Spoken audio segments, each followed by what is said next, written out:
The air in room 17 was stale and dusty, like it hadn't been used in years. That was because it hadn't been used in years. Ever since Isaac could remember. The room at the end of the third floor hall had been permanently locked off. Its door sealed with red tape and the windows boarded up from the outside. There were rumors, of course. The kids said it was haunted, that the room was cursed. But the truth was far more mundane. Room 17 was simply off limits. No one was ever allowed in.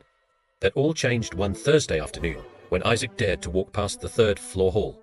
He was heading to the library to get a book for an English essay he'd been assigned, but on his way, he noticed something strange.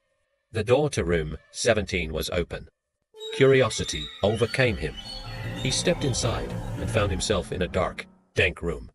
Sunlight streamed through cracks in the boarded-up windows, illuminating swirling dust particles and rows upon rows of old, dilapidated desks. At the front of the class stood a large chalkboard on which someone had written, "We never left." A shiver ran down Isaac's spine. He turned to leave, but as he did, the door slammed shut behind him.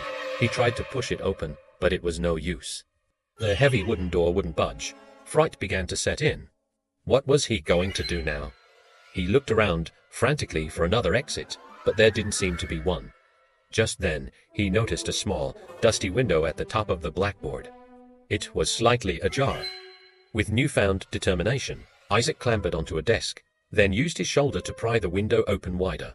He squeezed through, ignoring the shards of glass that cut into his skin, and scrambled onto the fire escape. He let out a sigh of relief, only half expecting the other students to start their usual taunts about being scared or chicken. But they didn't. Instead, they stared at him in stunned silence. When Isaac turned to go back inside, though, he saw that the door to room 17 was no longer open. In fact, it looked exactly the same as it always did, sealed shut with red tape and everything.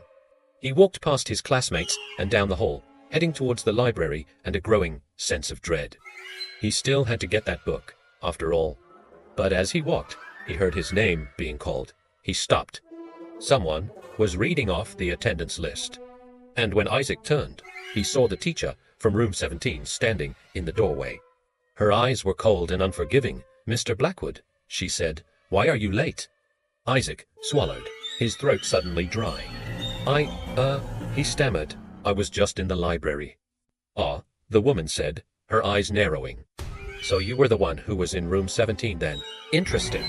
And with that, she turned and disappeared back into the room, leaving Isaac alone in the hallway with the growing feeling that he was unquite where he needed to be.